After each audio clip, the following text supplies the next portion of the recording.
Welcome to the Rio. ప్రభుత్వం మీద అసత్య ఆరోపణలు చేయటంతో పాటు ఇష్టం వచ్చినట్టుగా రాష్ట్రంలో శాంతి భద్రతలకు విఘాతం కలిగేటట్టు ఎవరు మాట్లాడినా కానీ ఎక్కువ కాలం చెల్లదు. ఇప్పుడు గత కొద్ది రోజులుగా అంటే ఆంధ్ర మీద విషం జిమ్ముతూ హైదరాబాద్లో మకాం ఉండే కొంతమంది వ్యక్తులు ఇటీవల ముఖ్యమంత్రి చంద్రబాబు గారి మీద కావచ్చు, ఉప ముఖ్యమంత్రి పవన్ కళ్యాణ్ మీద కావచ్చు, అలాగే హిందూ మతం మీద కావచ్చు చాలా దారుణమైనటువంటి విమర్శలు చేస్తున్నారు. ఏ మతాన్నైనా మన మతాన్ని మనం పూజించుకోవాలి, పరమతాన్ని గౌరవించాలి. సో ఇది అందరికీ చెప్పేదే. కానీ వీళ్ళు మాత్రం కేవలం మత విద్వేషాలు రెచ్చగొట్టే విధంగా లేదా మతాల మధ్య చిచ్చు పెట్టే విధంగా అనేక వ్యాఖ్యలు చేయటంతో పాటు ముఖ్యమంత్రి ఉప ముఖ్యమంత్రి స్థాయిలో ఉన్న వాళ్ళని కొడక నాలుక కట్ చేస్తాం, లేకపోతే నీ అంతు చూస్తాం, గొడ్డలోడ తీస్తాం లాంటి పదాలు మాట్లాడటం అనేది ఒక రకంగా సమాజంలో శాంతి భద్రతలకు విఘాతం కలిగేది. ఎందుకంటే ఇప్పుడు పవన్ కళ్యాణ్ని విమర్శిస్తే కార్యకర్తలు ఊరుకుంటారా, అభిమానులు ఊరుకుంటారా? చంద్రబాబు గారిని విమర్శిస్తే తెలుగుదేశం పార్టీ కార్యకర్తలు ఊరుకుంటారా? ఇదేమవుతుంది, శాంతి భద్రతల విఘాతానికి దారితీసే అంశంగా మారుతుంది. సో ఇలాంటి ఇద్దరు వ్యక్తులను నిన్న హైదరాబాద్లో అయితే ఏపీ పోలీసులు అరెస్ట్ చేశారు. అందులో ఒక వ్యక్తి రావణ్. అంటే రావణ్ అనేది అసలు అతని పేరే కాదు. అతను కేవలం హిందుత్వవాదం ఆ ముసుగులో కొంత తను క్రిస్టియన్ అని బయటికి తెలియకుండా ఉండటం కోసం పెట్టుకున్నటువంటి పేరు. అసలు పేరు జోసెఫ్ విజయ్ ఏదో ఉంది అసలు పేరు. సో రావణ్ అనేది అతను అసలు పేరే కాదు. అతను పెట్టుకున్న ఛానల్ పేరు ప్రశ్న అంటే ఏంటి, ఏదైనా సరే ఒక అంశం మీద ప్రశ్నించడం తప్పులేదు. కానీ ఇటీవల మీకు నేను ఒక వాయిస్ క్లిప్ కూడా చూపిస్తాను, ఎందుకంటే వేరే ఛానల్స్ వీడియోలు కాబట్టి మనం ప్లే చేయలేం. సో నేను వాయిస్ క్లిప్లు కూడా వినిపిస్తాను ఒకసారి. అంటే ఈ మతం మీద, హిందూ మతం మీద, ముఖ్యంగా శ్రీరాముడి మీద, సీత మీద అత్యంత దారుణమైనటువంటి విమర్శలు చేశారు. అలాగే ఇటీవల జరిగినటువంటి ఒక సభలో పవన్ కళ్యాణ్ మీద కావచ్చు, లేదా డిప్యూటీ స్పీకర్గా ఉన్నటువంటి రఘురామకృష్ణరాజు గారి మీద కావచ్చు అనేక వ్యాఖ్యలు చేశారు. సో ఇవన్నీ కూడా ఈరోజు ఈ అరెస్టుకి దారితీశాయి. ముఖ్యంగా ఉప ముఖ్యమంత్రిగా ఉన్నటువంటి పవన్ కళ్యాణ్ మీద చేసినటువంటి విమర్శలు కావచ్చు, లేదా పవన్ కళ్యాణ్ గతంలో విమర్శించాడు అలాగే నేను చెబుతున్నానని చెప్పడం కావచ్చు, అలాగే హిందూ మత పరిరక్షణగా ఉన్నటువంటి రాధా మనోహర్ దాస్ మీద చాలా తీవ్రమైన వ్యాఖ్యలు, అంటే నాలుగు కోస్తామనే స్థాయిలో వ్యాఖ్యలు చేయటం కావచ్చు, ఇవన్నీ ఈరోజు అరెస్టుకి అయితే దారితీశాయి. దీంతో పాటు కేవీ రెడ్డి, అంటే తెలంగాణలో ఉంటూ తెలంగాణ జర్నలిస్ట్గా చెప్పుకునే ఈ వ్యక్తి నిత్యం లెగిస్తే ఆంధ్ర మీద అసత్య కథనాలే. జర్నలిస్ట్ అంటే ప్రశ్నించవచ్చు, తప్పులేదు. ఇప్పుడు ప్రభుత్వం ఏదైనా తప్పు చేస్తే ప్రశ్నించండి, తప్పులేదు. అలాగే ప్రభుత్వం ఏదైనా హామీ ఇచ్చి నెరవేర్చకపోతే ప్రశ్నించండి, తప్పులేదు. అలా కాకుండా మేము నిత్యం బురద జల్లుతాము, మేము తెలంగాణలో ఉంటాం కాబట్టి మమ్మల్ని ఏమి చేయలేరు, మేము లెగిస్తే ఆ యోగా డేకి 3,000 కోట్లు ఖర్చు పెట్టారు, లేకపోతే రోడ్లకు ఇన్ని వేల కోట్లు ఖర్చు పెట్టారు, లేకపోతే దానికి అన్ని వేల కోట్లు ఖర్చు పెట్టారు అని అర్థం పర్థం లేని విమర్శలు చేసి ప్రజల్లో అనుమానాలు కలిగే విధంగా అసత్య ప్రచారాలు చేస్తే, పైగా రాజ్యాంగాన్ని ఒక బూతు పదంతో పోల్చినటువంటి పరిస్థితి. సరే ఆ పదం మనం మాట్లాడలేం. సో అలాంటి బూతు పదాలతో రాజ్యాంగాన్ని పోల్చడం కావచ్చు, ముఖ్యంగా చంద్రబాబు గారిని పదే వీడియోల మధ్యలో బొల్లి అని చెప్పి చంద్రబాబు గారిని కించపరిచే విధంగా మాట్లాడటం కావచ్చు, ఇవన్నీ చేసినందుకు గాను రాత్రి కేవీ రెడ్డిని కూడా పోలీసులు అయితే అరెస్ట్ చేశారు. వాస్తవానికి కేవీ రెడ్డిని గతంలో ఒకసారి అరెస్ట్ చేశారు. సరే అప్పుడు కోర్టు వెంటనే బెయిల్ ఇచ్చేయడంతో, కస్టడీ నిరాకరించడంతో బెయిల్ మీద వచ్చేసాడు. బెయిల్ మీద వచ్చేటప్పటికి పాపం మనోడు కొమ్ములు వచ్చినాయి. ఎందుకంటే తెలంగాణలో మనోడు ఎలాగానే దానవీర స్వర్ణకరుడికి ఏదో సాల్వాలు కప్పినట్టుగా మనోడికి సాల్వాలు కప్పేటప్పటికి మనోడు అనుకున్నాడు, ఆహా నా అంత గొప్పోడు లేడు అనుకుని మళ్ళీ విమర్శలు చేశాడు. ఈసారి పచ్చమందు అంతు చూస్తాను, ఆంధ్ర అంతు చూస్తాను, కూటమి ప్రభుత్వం అంతు చూస్తానని చెప్పి ప్రగల్భాలు పలికాడు. పలకడంతో పాటు గతంలో రాజ్యాంగాన్ని కించపరిచే విధంగా కొన్ని మాటలు మాట్లాడాడు. అంటే పోలీసు వ్యవస్థని, రాజ్యాంగాన్ని కించపరుస్తూ కొన్ని మాటలు మాట్లాడాడు. దాని మీద మళ్ళీ కేసు నమోదైతే అప్పటి నుంచి పరారీలో ఉన్నాడు. తర్వాత అరెస్ట్ చేయడానికి వెళ్తే దొరకలేదు, అప్పటి నుంచి పరారీలో ఉన్నాడు. తెలంగాణ జర్నలిస్టుల ముసుగులో ఉన్నటువంటి కొంతమంది వ్యక్తులు ఈ కేవీఆర్ని కాపాడటం కోసం ఎక్కడో అజ్ఞాతంలో ఒక చోట పెడితే పోలీసులు నిఘా పన్ని రాత్రి ఫలానా చోట ఉన్నాడని ఎప్పుడైతే ఇన్ఫర్మేషన్ తెలిసిందో వెంటనే తీసుకెళ్లి అరెస్ట్ చేసి, అక్కడ తెలంగాణ పోలీసులకు కూడా ఈ నాన్ బెయిలబుల్ వారెంట్, ఇక్కడ ఆంధ్ర నుంచి నాన్ బెయిలబుల్ వారెంట్ కోర్టు నుంచి జారీ అయింది. ఎందుకంటే విచారణకు రాకుండా తప్పించుకు తిరగడంతో పాటు రాజ్యాంగం మీద విమర్శలు చేయడం అనేది నాన్ బెయిలబుల్ వారెంట్కి దారి తీసింది. దాంతో తెలంగాణ పోలీసులు కూడా తప్పని పరిస్థితుల్లో ఆంధ్ర పోలీసులకి అయితే అప్పచెప్పడం జరిగింది. రాత్రి వీళ్ళిద్దరిని కూడా తీసుకురావడం జరిగింది. అంటే ఒకటి, ఎవరైనా సరే సమాజంలో విద్వేషాలు రెచ్చగొట్టే విధంగా ప్రసంగిస్తే ఖచ్చితంగా వారి మీద చర్యలు తీసుకుంటారు. ప్రశ్నించడం అంటే విద్వేషాలు రెచ్చగొట్టడం కాదు. మీకు ఈ జోసెఫ్ విజయ్ మాట్లాడిన మాటలు నేను ఒకసారి వినిపిస్తాను, చూడండి ఒకసారి.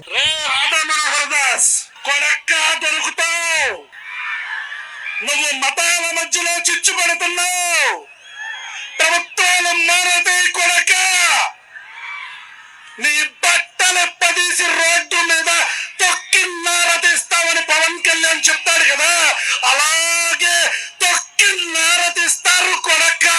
సో విన్నారు కదా, రాధా మనోహర్ దాస్ని చాలా తీవ్రమైనటువంటి పదజాలంతో కొడక గుడ్డలోడు తీసి కొడతాం, ప్రభుత్వాలు మారతాయని చెప్పి ఒక రకంగా బెదిరించాడు. సరే, ఈ వ్యక్తి అన్నాడు నువ్వు మతాల మధ్య చిచ్చు పెడుతున్నావు కొడక అని చెప్పి ఒక మాట మాట్లాడాడు. సో మతాల మధ్య చిచ్చు పెట్టే విధంగా ఎవరు మాట్లాడారో నేను అది కూడా వినిపిస్తా చూడండి. రామాయణంలో అరే నా కొడక, రామాయణంలో సీతను వదిలేసిన రాముడి గురించి నువ్వు చెప్పి అది చేపించరా, ఈ రోజు అగ్ని ప్రవేశం చేపించరా నా కొడక. నువ్వు సీతని వదిలేసిన రాముడిని ఆదర్శంగా తీసుకొని ఈ రోజు ఎంతమంది భర్తలు వాళ్ళ భార్యను అగ్ని ప్రవేశం చేపిస్తారని చెప్పని రోడ్డు మీద అడగరా నా కొడక.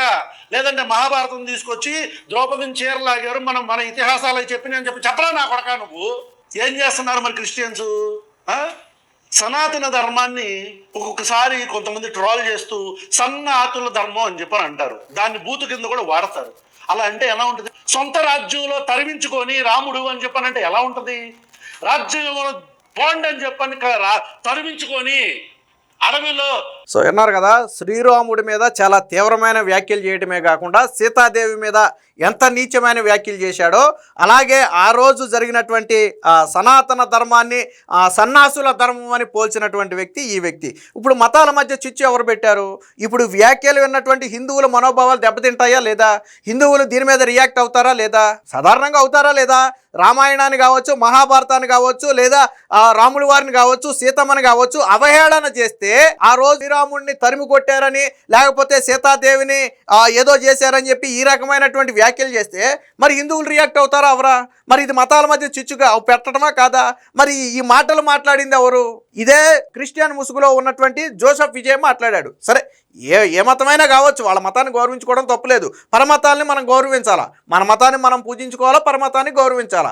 అది 100% చేయాల్సింది ఎవరైనా సరే. కానీ నువ్వు రావణాని పేరు మార్చుకుని, అసలు పేరు వేరు, నీ అసలు పేరు వదిలేసి రావణాని నీకు నువ్వుగా పేరు మార్చుకుని హిందువుల మధ్య విద్వేషాలు రెచ్చగొట్టే విధంగా హిందూ ఇతిహాసాలని లేకపోతే హిందూ ధర్మాలను అవమానిస్తూ సనాతన ధర్మాన్ని సన్నాసుల ధర్మాన్ని నువ్వు అన్నావు అంటే అది ఎంత పెద్ద మాట అది. మరి దీన్ని ఖండించరా?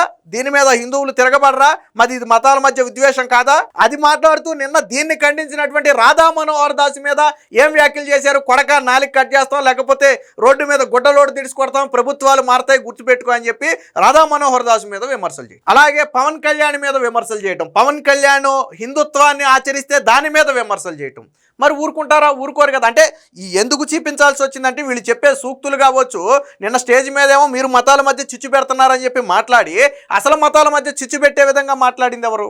సో ఇది రావణ గురించి.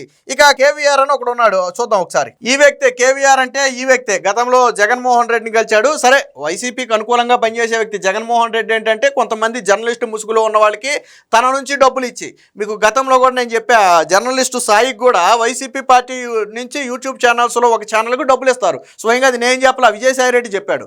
అలాగే పాపం కేవీ రెడ్డి యూట్యూబ్ ఛానల్కి కూడా జగన్మోహన్ రెడ్డి నెలకు 4 లక్షలు 5 లక్షలు డబ్బులు ఇచ్చి కూటమి మీద విమర్శలు చేస్తున్నారు. సో ఈ మనోడు ఏమంటాడు, నేను తెలంగాణ జర్నలిస్టులు ఆంధ్ర పోలీసులు నన్ను ఎలా అరెస్ట్ చేస్తారని చెప్పి అక్కడ తెలంగాణ జర్నలిస్టులు కూడా ప్రశ్నిస్తున్నారు చాలామంది. ఆంధ్ర పోలీసులు ఎలా అరెస్ట్ చేస్తారని.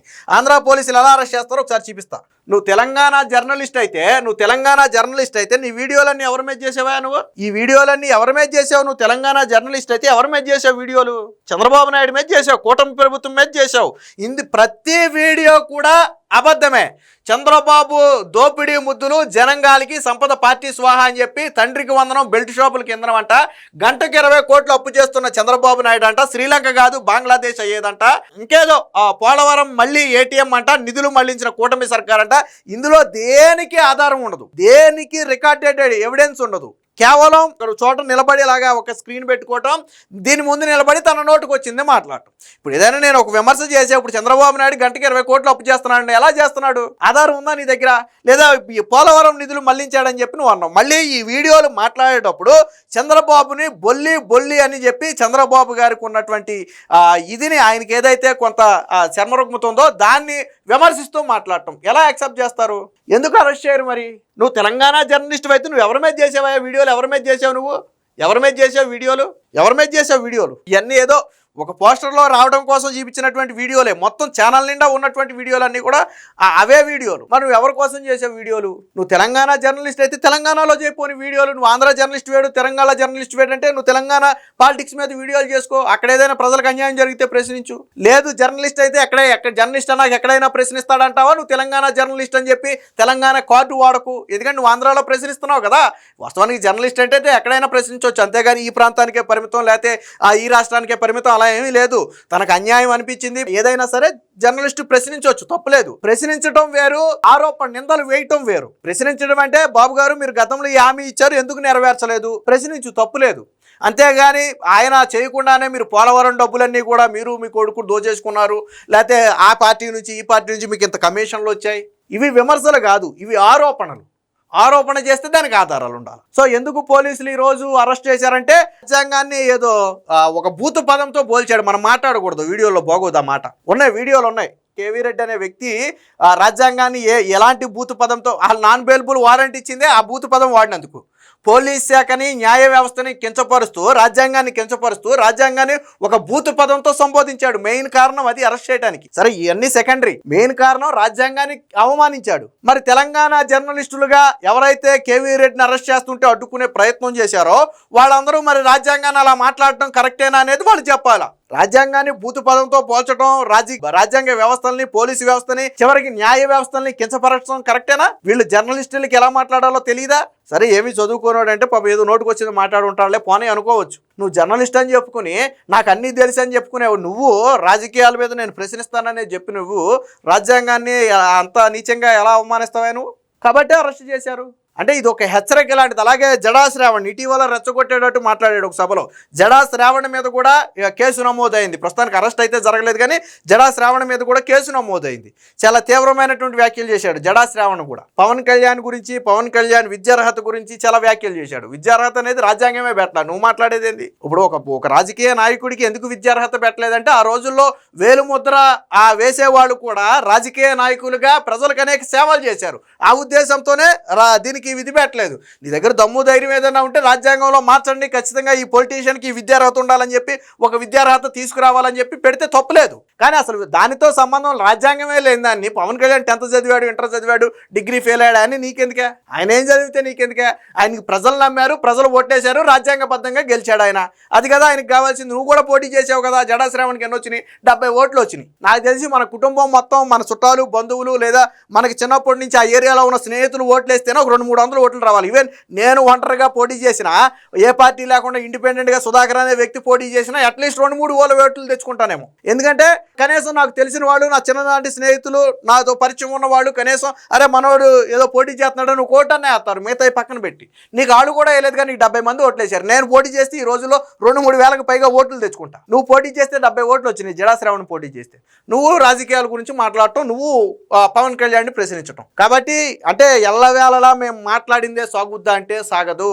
కోర్టులు కూడా వీటిని సహించవు. గతంలో హైకోర్టు కూడా చాలా సీరియస్గా చెప్పింది, పోలీసులు సక్రమంగా వ్యవహరిస్తే ఇలాంటి వాళ్ళు ఇలా బరి తెగించరని చెప్పి.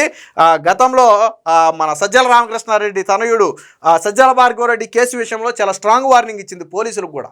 పోలీసులు చేతగాంతనమే ఒక రకంగా ఇలా విచ్చలవిడిగా చెలరేగిపోతున్నారంటే పోలీసులు చేతగాంతనమే, సోషల్ మీడియాను అడ్డుకోలేకపోతున్నారని చెప్పి కోర్టు కూడా చెప్పింది. కోర్టు కూడా యాక్సెప్ట్ చేయట్లా. కోర్టు కూడా ఇష్టం వచ్చినట్టు మాట్లాడతానంటే ఒప్పుకోవట్లా. భావ ప్రకటన స్వేచ్ఛకు కూడా ఒక లిమిట్ ఉందని చెప్పి స్వయంగా హైకోర్టు ఇదే సజ్జల భార్గవరెడ్డి కేసు విషయంలో చెప్పింది. భావ ప్రకటన స్వేచ్ఛ అంటే ఎవరి మీద పడితే ఏది పడితే అది మాట్లాడతానంటే అది భావ ప్రకటన స్వేచ్ఛ కాదని చెప్పింది గతంలో. కాబట్టి ఇక నుంచి ఎవరైనా సరే ప్రశ్నించటం వేరు, నిరాధార ఆరోపణలు చేసి విమర్శించటం వేరు. కాబట్టి మేము కూటమి ప్రభుత్వం మీద ఫేకులు చేస్తాం, లేదా హిందూ ధర్మాల్ని లేదా ఇతర మతాల్ని కించపరిచేటట్టు మాట్లాడతామంటే ఎల్లవేళలా సాగదు. మొత్తంగా రావణ్ అరెస్టు, కేవీఆర్ అరెస్టు తర్వాత మిగతా వారిలో ఒక భయం అనేది వచ్చింది. ఖచ్చితంగా ఇష్టం వచ్చినట్టు మాట్లాడితే ప్రభుత్వాలు చూస్తూ ఊరుకోవనే ఒక సంకేతం అయితే ఈరోజు బయటకెళ్ళింది.